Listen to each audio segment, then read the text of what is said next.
Entre el 30 de junio de 1898 y el 2 de junio de 1899, un destacamento español resistió el asedio de las tropas filipinas, muy superiores en número, en la iglesia del pueblo de Valer, en la isla de Luzón, incluso cuando aquellas tierras habían dejado ya de ser españolas. Aquellos soldados pasarían a la historia como los últimos de Filipinas. En Morir bajo tu cielo, inspirándose en aquel episodio, Juan Manuel de Prada nos propone una inmersión en las Filipinas de la época, de la mano de oficiales heridos por un secreto dolor, soldados tratados como carne de cañón por sus gobernantes, insurrectos filipinos llenos de grandeza y coraje, traficantes de armas sin escrúpulos y mujeres excepcionales que han de serlo en un mundo áspero y turbulento.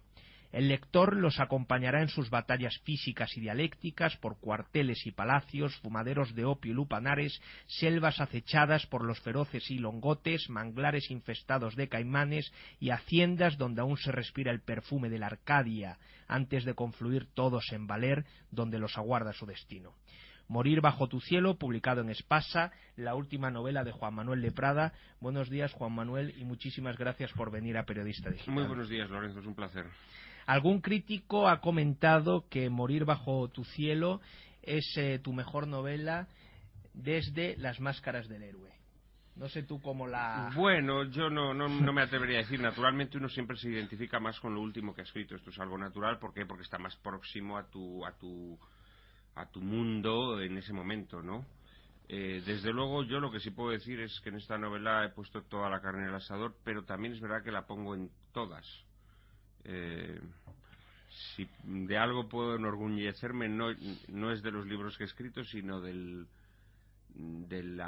tesón con que los he escrito todos, ¿no? Entonces, en este sentido, pues, hombre, yo nada le halaga más a uno que al lector la novela le guste.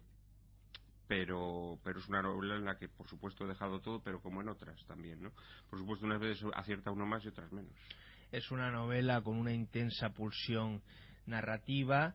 Te comentabas antes de empezar que quizás, y esto es una apreciación quizás errónea, la veo en el lenguaje, aunque sigue manteniendo ese gusto por las imágenes, por las metáforas, ¿no? Esos modos de prosa modernista de tu admirado Ramón y demás, pero que la veía algo más contenida, y luego, aunque es una novela de la que puede hacerse una lectura política, y entiendo que habrá lectores que la lean así, yo la he leído fundamentalmente, Juan Manuel, como una novela de aventuras.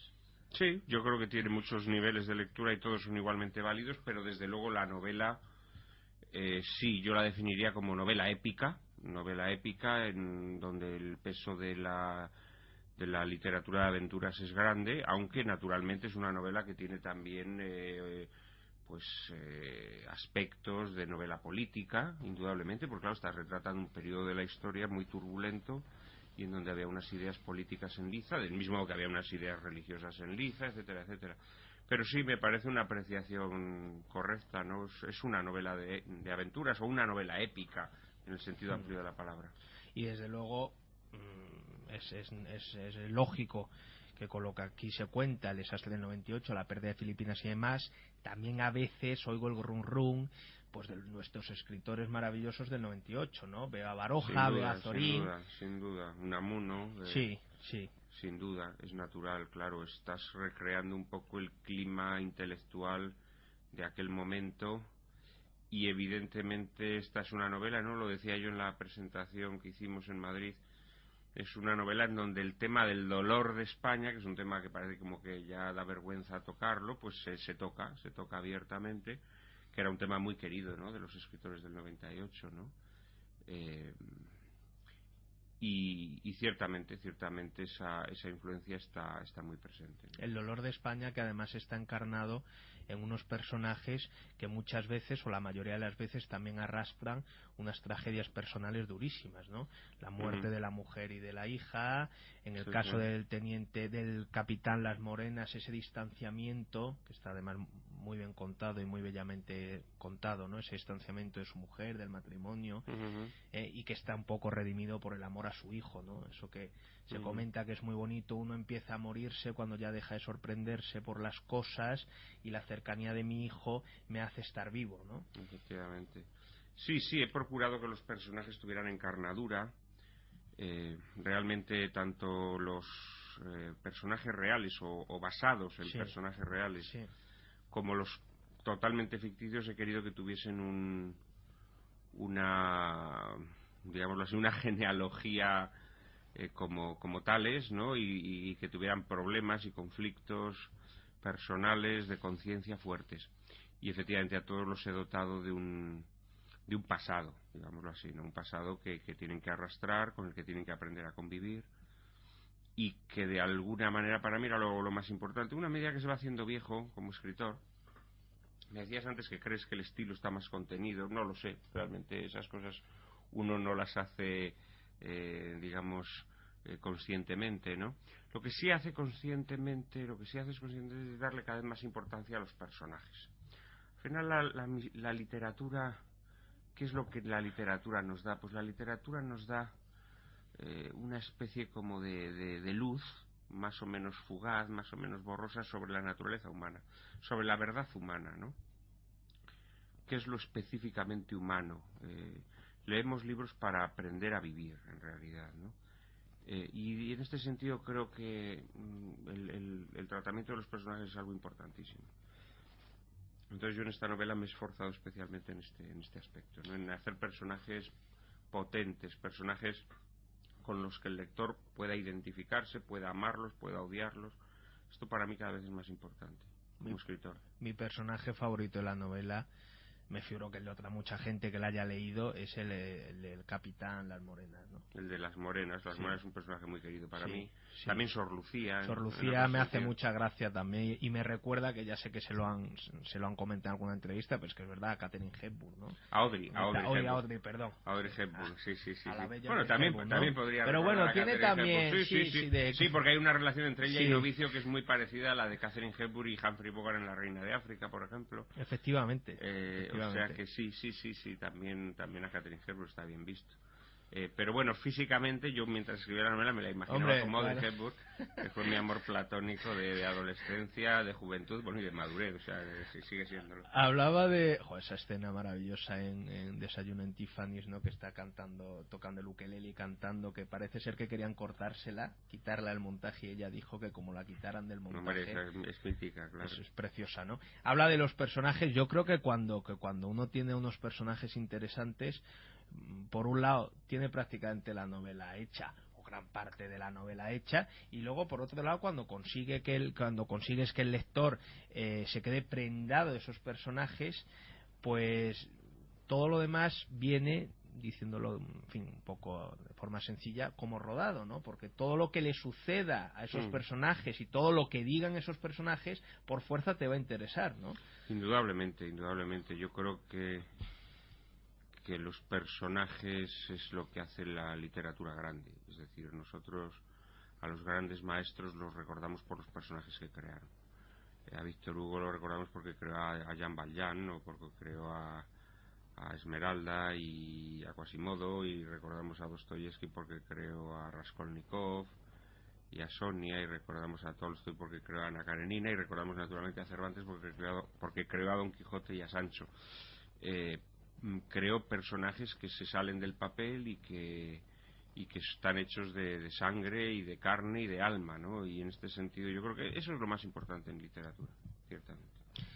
Ha pasado muy poco tiempo desde la anterior novela, Me hallará la muerte, y a mí me ha sorprendido que publicases esta novela. Bueno, casi 2 años han pasado. Casi 2 años, bueno, pero publicas ahora una novela muy extensa. Quizás ahora tienes más tiempo, te estás dedicando... Bueno, mira, Camilo José Cela me dijo una vez que que los escritores que se quejan mucho, que si los escritores escribieran una página al día, publicarían al año una novela. Claro. Yo básicamente lo que he hecho ha sido eso, escribir una página al día, y en 2 años pues he sacado una novela de 750 páginas. O sea, que tampoco hay que exagerar, ¿no? Tampoco hay que exagerar.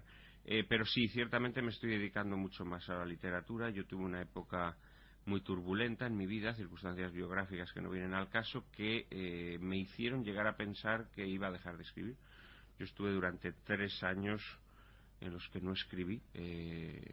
Escribí para la prensa, escribí cosas pequeños encargos y demás, pero no estuve escribiendo ninguna novela, ¿no? Luego escribí afortunadamente Me hallará la muerte, y ahora esta, y sí, verdaderamente ahora me apetece mucho escribir. Tal vez también porque pienso que a lo mejor pues no quedan tantos años para escribir, ¿no? Porque todo está muy negro y ciertamente pues la dedicación a la literatura va a ser más complicada, ¿no? Cada vez más complicada. Ahora que mencionas Me hallará la muerte, en todas tus novelas siempre hay un gusto por el pasado, por las historias, ¿no? Estoy pensando... Sí, no en todas, pero sí. No, sí. no en todas, pero La Tempestad... La Tempestad, La vida invisible, La son vida novelas invisible, pero bueno, el pasado en esas novelas tiene muchísima sin importancia duda, también. claro, Incluso claro. en El séptimo velo, ese personaje que regresa a la ciudad de su infancia porque ha muerto su padre, también se le revela toda una historia anterior, ¿no? Efectivamente. Y ahora creo que estás escribiendo una novela ambientada en la actualidad sobre dos escritores, ¿no? En efecto, sí, la relación entre los escritores, un escritor principiante y un escritor consagrado. Un escritor, digamos, que llega con la ilusión del que comienza, y un escritor con los desengaños del que está de vuelta, ¿no? Sí, esta es una novela, es la novela en la que estoy trabajando ahora, será mi próxima novela. ¿Y en esta novela el pasado también va a tener esa...? No, esta novela será una novela estrictamente ambientada en nuestra época.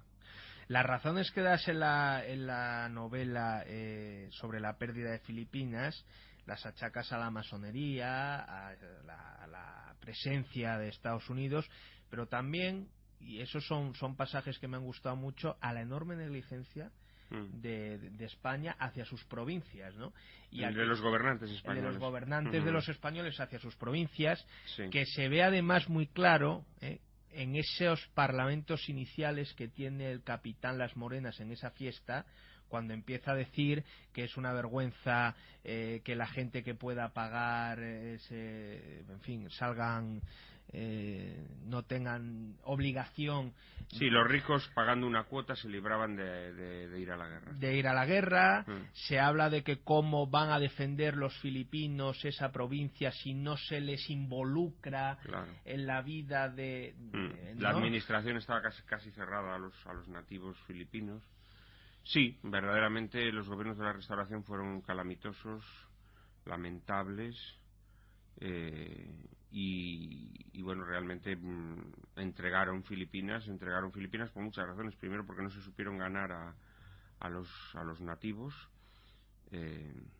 Cuando digo nativos, claro, es una palabra que se ha aplicado tanto como a las tribus salvajes, que nativos es a los oriundos del lugar. A los que son de allí. Claro. Sí.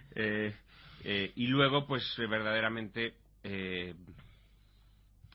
llegó un momento en que sus negocios se antepusieron al bien de España, ¿no? Sus negocios e intereses personales. Piensa que Filipinas era una tierra que existían muchísimas concesiones hechas a otras naciones para que la explotasen comercialmente, y llega un momento en el que en realidad los intereses económicos españoles en Filipinas eran muy pequeños, ¿no? Y realmente los gobernantes se desprenden de Filipinas, podríamos decir, ¿no? Pero previamente habían cometido muchos errores. Tú has mencionado estos, ¿no? Podríamos citar otros muchos. No habían tenido la sensibilidad de incorporar a Filipinas al proyecto español. Esto es un gravísimo error, ¿no? Un gravísimo error que además se le debe achacar concretamente a los gobiernos del 19, muy específicamente a los de la Restauración. El otro día tuvimos aquí a la escritora Virginia Yagüe, que ha publicado una novela que transcurre también la última reina del Pacífico, y en princesa. este contexto también. Y yo le preguntaba, aunque ella me dijo que no, que ella pensaba que no tenía nada que ver, pero yo te voy a hacer la pregunta porque yo creo que sí tiene que ver, pero bueno, era otro tipo de entrevista a la que no daba pie. Le dije que si se podía leer toda aquella tragedia, toda aquella pérdida, el desastre del 98, como un reflejo, como un espejo de lo que estaba pasando hoy en España, concretamente con el asunto de Cataluña, ¿no? Y ella me dijo, no, yo creo que esto no tiene nada que ver, tal. Bueno, es una respuesta, digamos, para escaquearse, pero sí, yo creo que sí tiene mucho que ver, claro, tiene muchísimo que ver, porque Filipinas era parte de España. Claro. era parte de España. La dura realidad es esta. O sea, lo que pasa es que hoy en día pues nos meten la cosa de no, porque la integridad territorial de la península no tiene nada que ver. No, bien, no tiene nada que ver, sí tiene que ver. Sería grotesco pensar que una nación solamente se forma por accidentes geográficos. Esto sería tan grotesco. Eso sería negar todo. Sería negar la historia humana. ¿Te quiero decir? Las naciones se forman por accidentes geográficos, en parte, y por otra parte, por la iniciativa humana, como es el caso de España, que salta al océano en busca de una prolongación de España, ¿no? Entonces sí, Filipinas es una tierra que era española, al igual que lo es Cataluña hoy, que fue incorporada a España, que no tenía entidad política propia, porque Cataluña se integra en el Reino de Aragón, que a su vez se integra en España, y que por lo tanto su independencia es una nueva forma política ex novo, o sea, no vuelve a una independencia que hubiese tenido previamente. Filipinas no existía, fue civilizada, digamos, por España, incorporada a la corona española. Cataluña tiene una historia integrada, primero en Aragón y después en España. De manera que sí tiene que ver, yo creo que sí tiene que ver, ¿no? De hecho, yo, por ejemplo, cuando veo por ejemplo, a Mario Vargas Llosa defendiendo la unidad de España, pues yo me pregunto, hombre, sí, Mario, pero primero tendrías que decirnos por qué consideras que Perú sí tenía sentido la independencia y no Cataluña. Claro. Nos tendría que explicar esto, porque la dura realidad es que los títulos jurídicos son los mismos, el estatuto político es el mismo. Entonces, si justificamos la independencia de Filipinas o de Perú, ¿por qué no podríamos justificar la independencia de Cataluña? Pregunto, ¿no? ¿Que las circunstancias son distintas? Naturalmente, el siglo XIX era el siglo XIX, el siglo XX es el XX, pero no nos engañemos. La ideología que inspira las llamadas emancipaciones de las Españas de ultramar es la misma que inspira el nacionalismo catalán. Es la ideología liberal, que es la que introduce el concepto de soberanía popular, según la cual pues un grupo de personas se reúnen y proclaman un Estado. La inspiración ideológica es la misma. Y la dura realidad es que, más allá de que hayan leyes que lo impidan, cuando los pueblos deciden tomarlas de Villadiego, esto es muy difícil corregirlo. Y mucho más difícil es si encima no te atreves a declarar cuál es el mal, a señalar cuál es el mal. Y repito, el mal está en esa ideología, que es una ideología... los nacionalismos, a mí me hace mucha gracia porque por ejemplo, ahora cuando se reivindica la unidad de España, se presentan los nacionalismos como ideologías anticuadas, rancias, propias de la premodernidad, etcétera. No, perdone, no. El nacionalismo es el hijo predilecto del liberalismo, es la ideología moderna por excelencia. Entonces, seamos un poquito serios, ¿no? Yo creo en una Cataluña integrada en España, pero la integración de Cataluña en España no puede ser a partir de, como se pretende ahora, de la igualdad. Las Españas se mantuvieron unidas en un proyecto común durante siglos, no en base a la igualdad, sino a la diferencia. Claro, que no tiene por qué ser desigualdad. Claro. Esta es una realidad que se trata de esconder y no puede ser, es que no puede ser. Cataluña no se incorpora al proyecto español en las mismas condiciones que Albacete.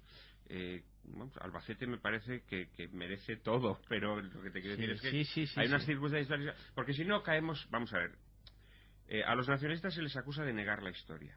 Bien, pero es que no podemos nosotros tampoco negar la historia. No podemos hacer lo mismo, y no podemos hacer como que España es como una cosa amorfa, que toda ella pasó a formar parte de ese proyecto común en las mismas circunstancias y con las mismas condiciones. Esto es falso. Yo creo en la nación histórica, no en la nación política que nace, así, ex novo, hágase España. No, mire usted, España se ha hecho a lo largo de los siglos. España se ha hecho desde el Concilio de Toledo hasta nuestros días. Y entonces, España se ha hecho como se ha hecho a lo largo de la historia, y entonces nosotros, para mantener la unidad, tenemos que mirar hacia la historia.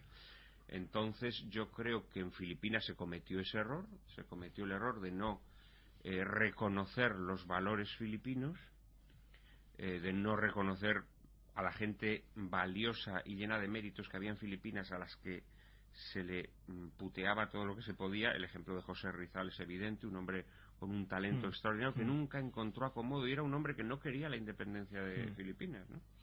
Entonces nosotros tenemos que aprender del pasado, O sea que sí, creo que tengan mucho que ver, no nos engañemos. La nación española, que como nación histórica es una de las más viejas de Europa y desde luego donde los propios reyes católicos iban a jurar los fueros, ¿no? Efectivamente, esto es fundamental. Los reyes católicos, para conseguir la lealtad no solo de los catalanes, sino de muchos de los aragoneses, claro, y de los vascos y de los navarros, tenían que jurar sus fueros y someterse a sus fueros, ojo, o sea, reconocer que esas leyes regían, ¿no? Y que ni siquiera el rey podía abolirlas o conculcarlas. Esto es importante.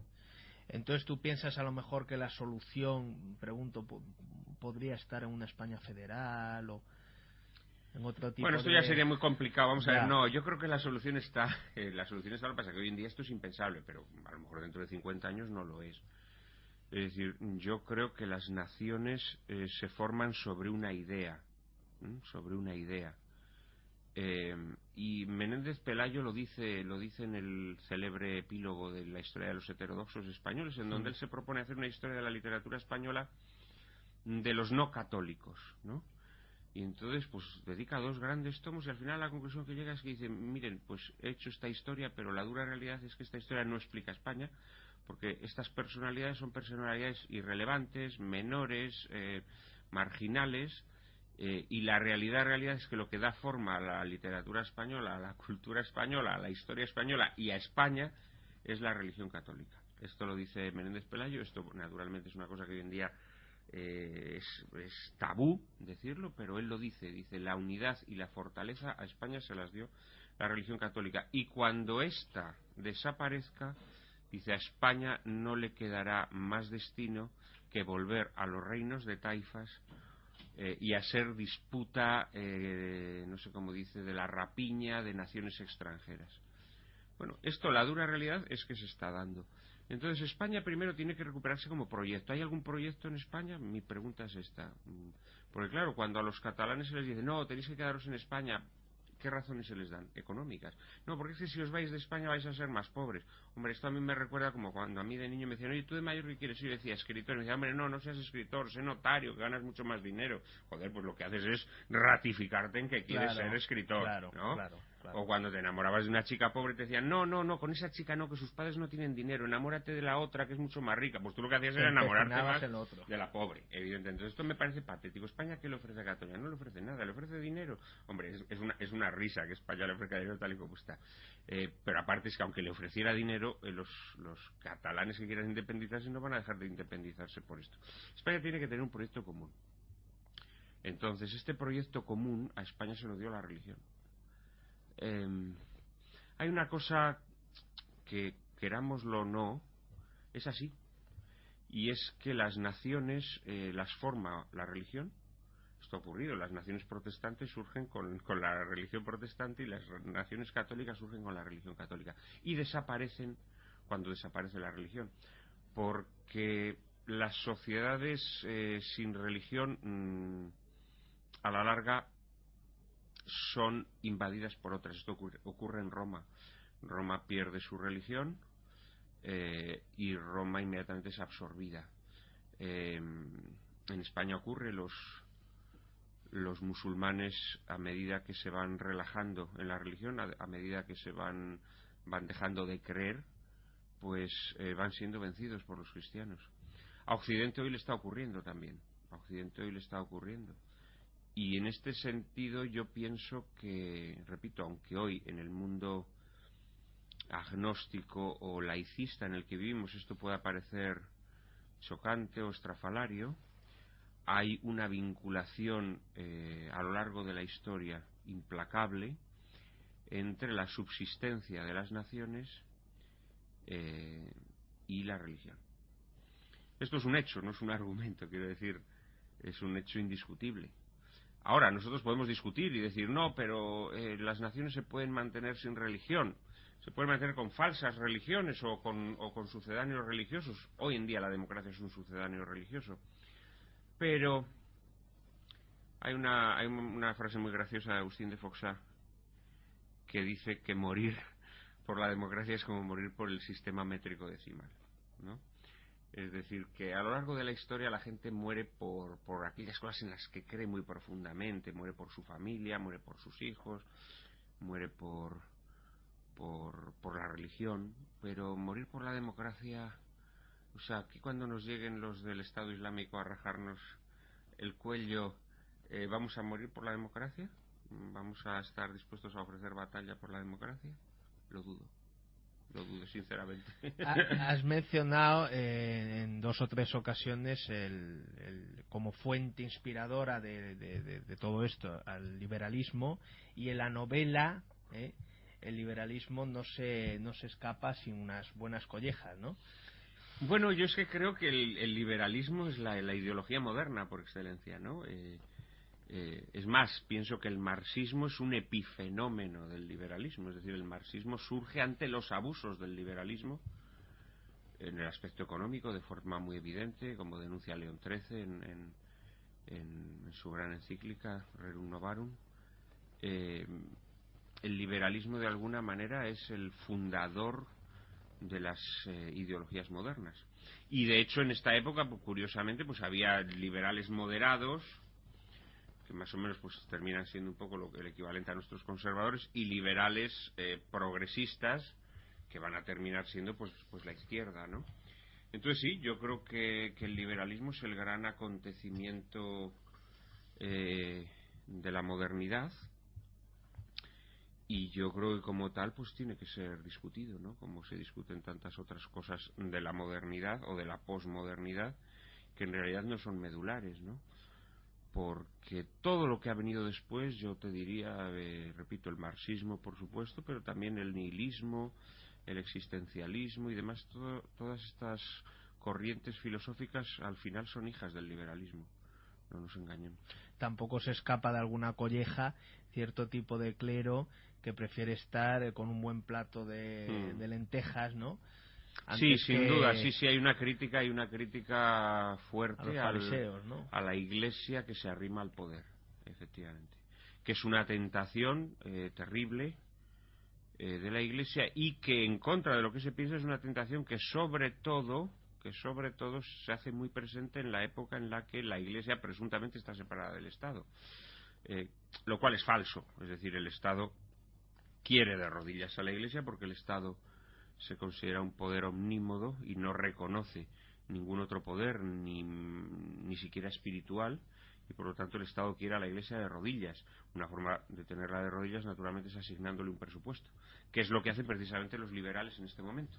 Es decir, primero le desamortizan las tierras, es decir, le quitan lo que a la Iglesia le hacía libre, y lo que a la Iglesia le permitía, por cierto, crear riqueza entre los pobres, porque la desamortización, en contra de la propaganda que nos han metido en vena, lo que trae es mucha pobreza a España, porque concentra la tierra en muy pocas manos, mientras que la Iglesia tenía mucha gente trabajando en la tierra que vivía de forma mejor a la que van a vivir luego con la desamortización.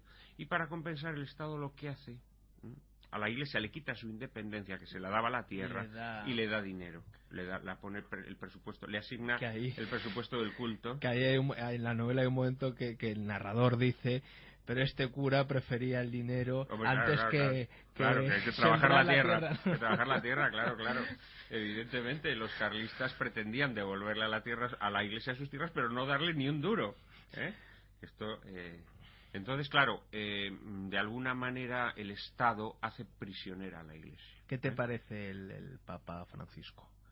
Bueno, me parece un hombre muy interesante, con aspectos luminosos, con aspectos más oscuros. Bueno, las personas somos así, ¿no? Creo que en términos doctrinales es un papa confuso, que está introduciendo demasiado lío, digámoslo así, en cuestiones que por otra parte son archisabidas. O sea, yo creo que el papa está encumbrando a a cuestión de discusión cosas que son perogrulladas. Es decir, la doctrina de la Iglesia es inamovible.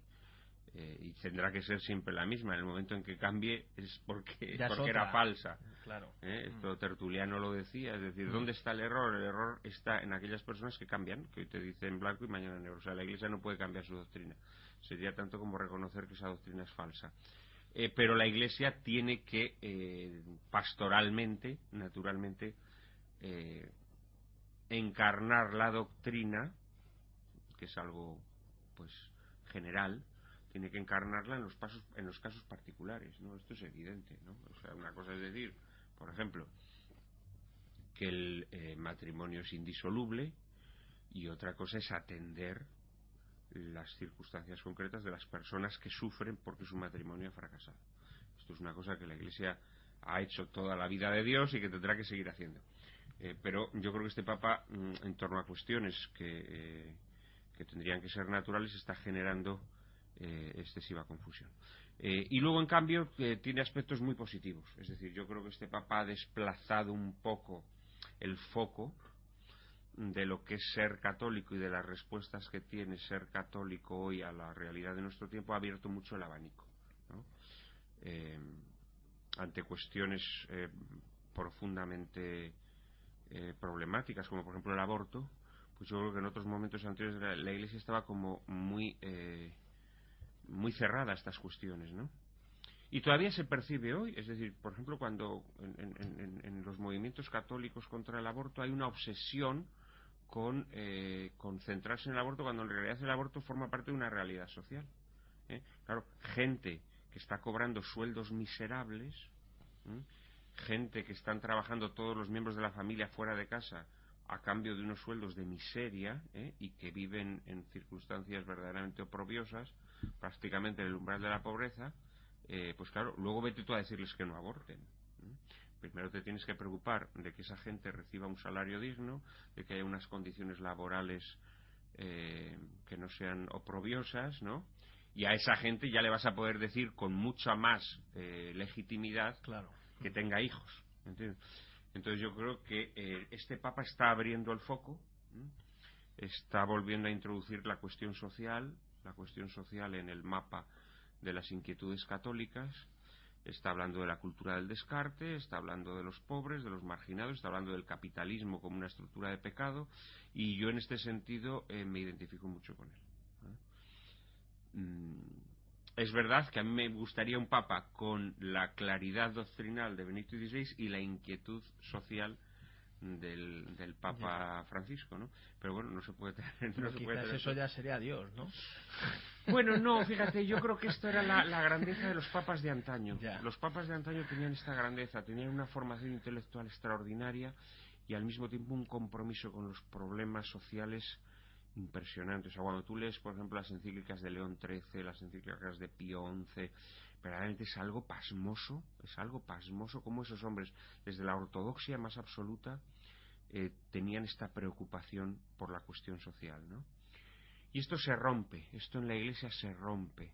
Y yo sé por lo que se rompe. Se rompe porque la Iglesia se deja envenenar por las ideologías modernas, ¿eh? La Iglesia tradicional fusionaba perfectamente estos dos vectores, ¿no? La ortodoxia doctrinal con la preocupación social. Las ideologías introducen una ruptura en la Iglesia. Entonces los conservadores se preocupan solo del rigor doctrinal, los progresistas solamente de la cuestión social. Esto es un drama, esto es una ruptura profunda en el seno de la Iglesia muy, muy perjudicial. ¿Crees que el hecho de mantener estas posturas públicamente te han podido desplazar o marginar? Sin duda, sí, dentro del mundillo literario, que es más bien progresista. Sí, esto sin duda, sí, claro, esto es una evidencia también, como decía antes, ¿no? Es un hecho, ¿no? Contra hechos no valen argumentos. Sí, pero fíjate, yo también he pensado siempre cuando pienso en ti, en tu obra y demás, que eso es verdad, pero si mantuvieses unas posturas distintas, más en consonancia con las de muchos escritores o de la mayoría de los escritores, digo opiniones públicas, que luego una cosa es lo que dicen en las entrevistas y otra cosa es lo que luego en la intimidad te cuentan, pues a lo mejor tampoco hubieses llegado a tener la presencia que tienes, ¿no? Porque realmente en esto no tiene rival, por así decirlo, ¿no? No sé si esto... Bueno, pero vamos a ver. No hablo de la obra literaria, que eso es indiscutible y eso es aparte. Hablo de la presencia... Sí, pero bueno, tú bien sabes que tú seguramente eres una persona que eres capaz de juzgar a un escritor por su obra y no por sus ideas, pero tú sabes que el 99% de la gente no lo hace así. Ya. Y tú sabes que nadar a favor de corriente es estupendo, porque claro, cuando tú te adhieres sincera o insinceramente a las ideas de tu tiempo, todo te viene dado, ¿no? Todo te viene dado, claro, porque tú inmediatamente pues vas a encontrar el aplauso de los medios de comunicación, vas a encontrar el aplauso de ese público más mansurrón, ¿no? Que deja que lo lleven por donde le conviene al sistema, etcétera, etcétera. Cuando tú te pronuncias contra el sistema, automáticamente pues te conviertes en un maldito, ¿no? Entonces no, yo creo que evidentemente a mí esto me ha marcado a sangre y fuego, vamos. De hecho yo lo sé bien, porque yo sé que cuando, por ser un escritor muy joven, que todavía su pensamiento no está definido o no se conoce, evidentemente yo recibía invitaciones, parabienes, todo tipo de aplausos, ¿no? Sí. Que luego se te niegan. Por volver a la novela, esta está estructurada en 5 partes, un prólogo que transcurre en 1897, 3 partes que comprenden del 98 al 99 y luego un epílogo. Un epílogo. Tú escribes a mano, comentabas antes que... Escribo a mano, sí. Escribes a mano. No sé si la estructura de la novela, que está muy definida, la tenías planificada desde el principio o la vas descubriendo... En mitad y mitad. O sea, yo tenía claro el prólogo, el epílogo, y tenía claro que en la historia de medio había que contar pues lo que era el episodio de Valer, de los últimos de Filipinas, aunque sabía que lo iba a contar de una manera especial. En vez de centrarme en el asedio propiamente dicho, lo que iba a contar era un poco la prehistoria a través de los personajes, contando la vida de los personajes anterior, luego cómo sus personajes se juntan y ya finalmente el asedio propiamente dicho.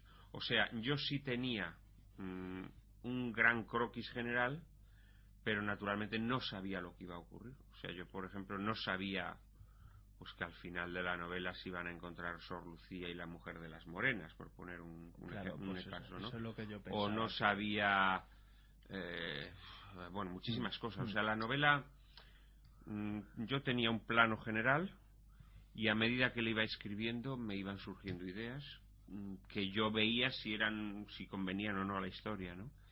Esto es la magia de la escritura, ¿no? Y quizá lo que hace soportable la escritura, porque si uno tuviera que escribir 750 páginas sabiendo lo que va a escribir, se aburriría como una ostra, ¿no? Claro, porque me figuraba que esta iba a ser más o menos la contestación, porque Hombre, recuerdo... tampoco puedes ponerte así a la buena, ya, tío, ¿no? O sea, voy a escribir una novela de romanos ambientada en la época de Octavio Augusto, sí, a ver lo que sale, ¿no? Con pues algún astronauta por allí. Tienes primero que documentarte, tienes que leer sobre la época de Octavio Augusto, tienes que ver cuáles eran los grandes asuntos públicos, las grandes preocupaciones sociales de la época, y a partir de ahí vas tejiendo una historia.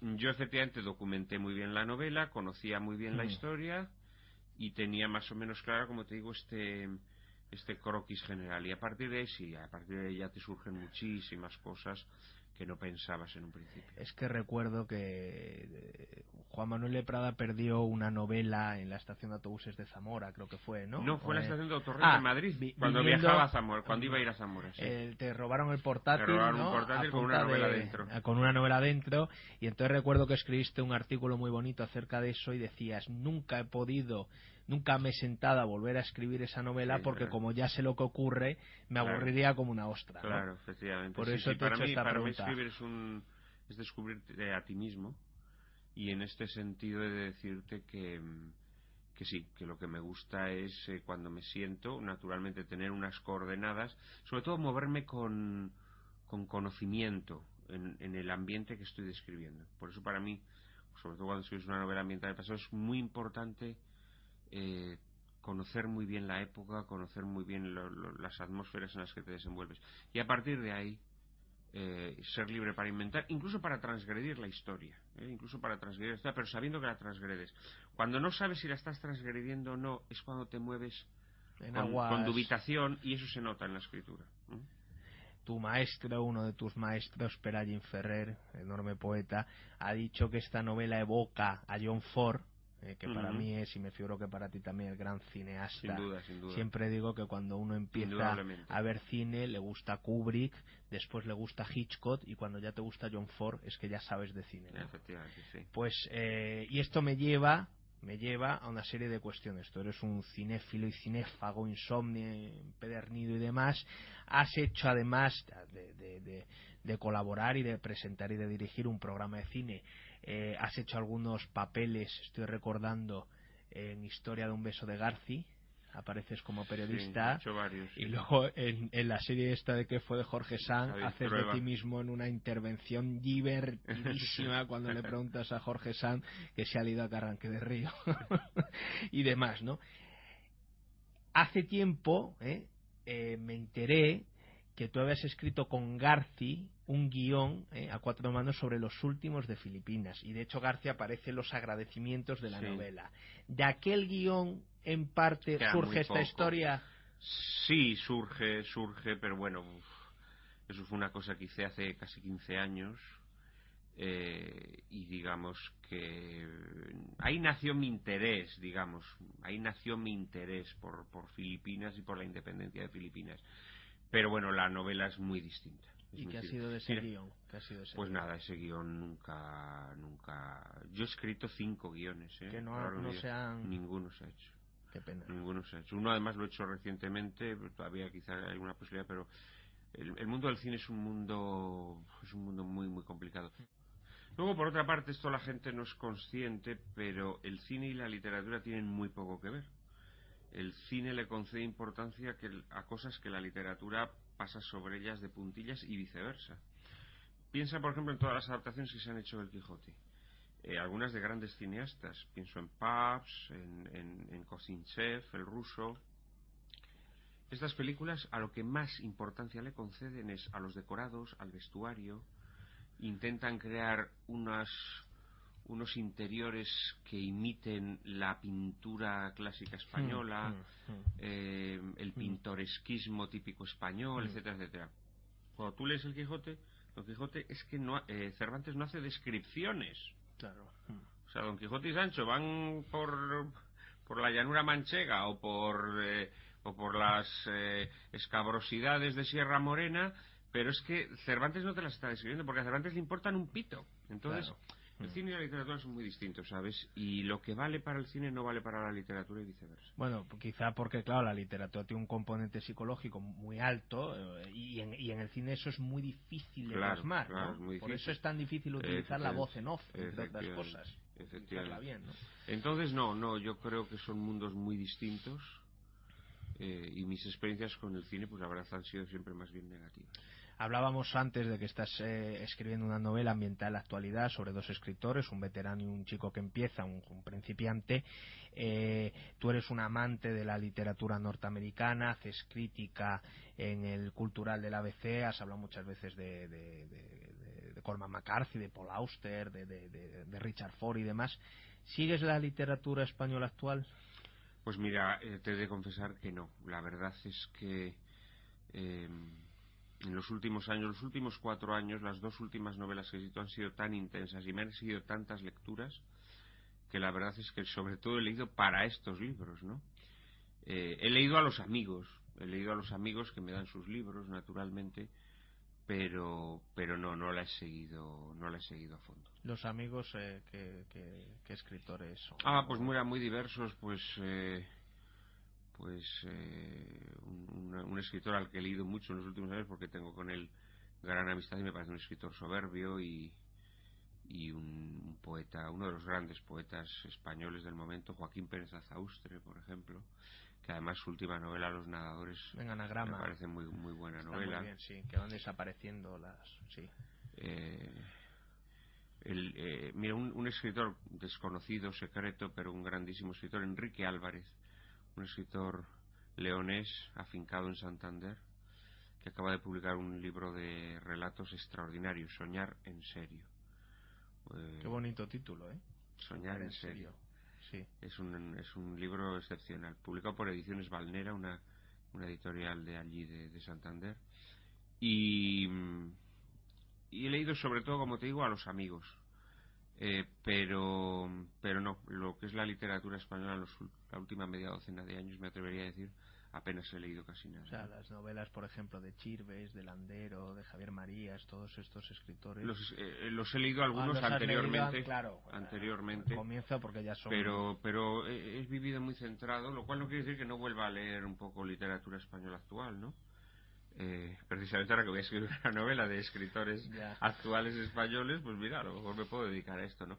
No, pero estas novelas, fuera bromas, me han exigido una labor de documentación tan brutal. He tenido que leer tantos cientos de libros que realmente no he hecho otra cosa más que leer libros referidos a la época que retrataba aquí, ¿no? Y ahí hay un proyecto de hacer una especie de episodios nacionales, ¿no? Bueno, es un episodio que, a esto sí que lo digo descarnadamente, es un proyecto que dependerá mucho de la recepción de esta novela. Ya. Es decir, si el público no me acompaña, pues probablemente no lo haga, porque claro, esto es empeñar mi vida en un proyecto que a mí me interesa mucho, pero que bueno, que es que hoy en día un escritor naturalmente que tiene que llevar adelante sus proyectos, pero es que hoy en día las editoriales de forma descarnada te dicen que no te publican, por ejemplo, por supuesto, libros de artículos.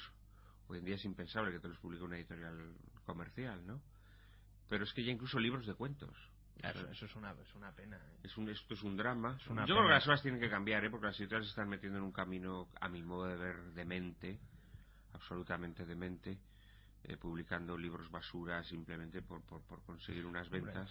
Está en premio, en fin, ensayo a Risto Mejide y demás. No, pero todo en general, o sea, te quiero decir, es que Además, tú miras los catálogos de las editoriales comerciales y te quedas un poco asustado, pero es que, por ejemplo, los libros de cuentas es que han desaparecido de las editoriales grandes. Sí, lo que pasa que, bueno, sabes que ahí han surgido precisamente por ese vacío una serie de editoriales como puede ser Páginas de Espuma, que se dedica exclusivamente a eso, y que además lo hace muy bien y tiene muy buena. Sí, por supuesto, pero lo que te quiero decir es que hace 20 años las editoriales grandes sí publicaban libros de cuentos. Claro.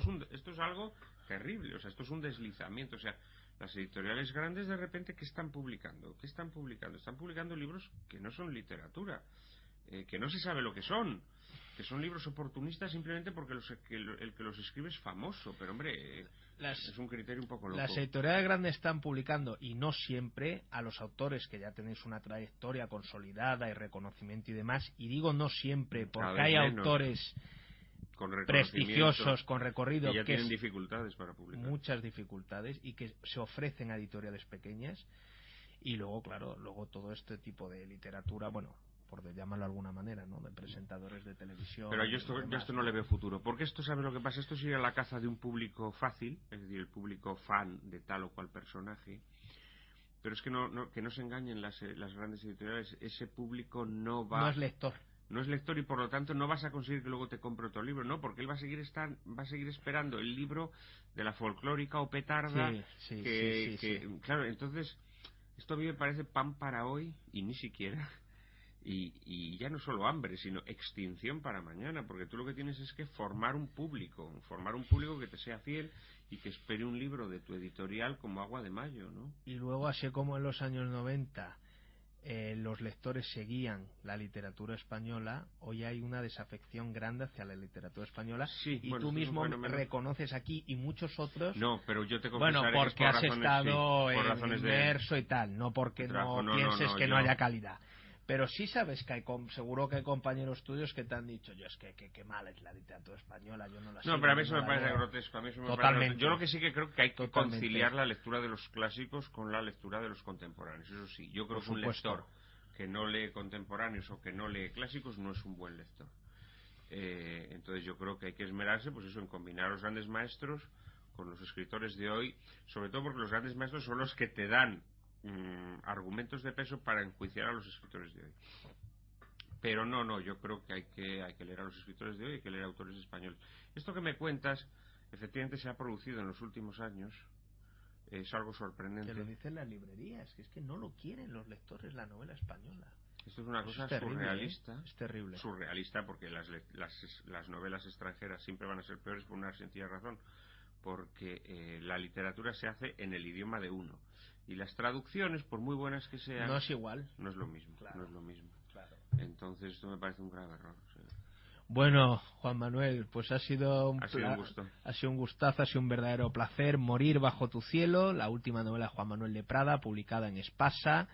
Ya ven que charla más jugosa y seguiríamos, por lo menos por mi parte. Con mucho gusto, seguimos en una segunda entrega, cuando tú quieras. Muchas gracias y mucha suerte, y esperemos que tenga buena acogida y que prolongues este camino que tanto te interesa y que has iniciado. Ojalá así sea. Muchísimas gracias.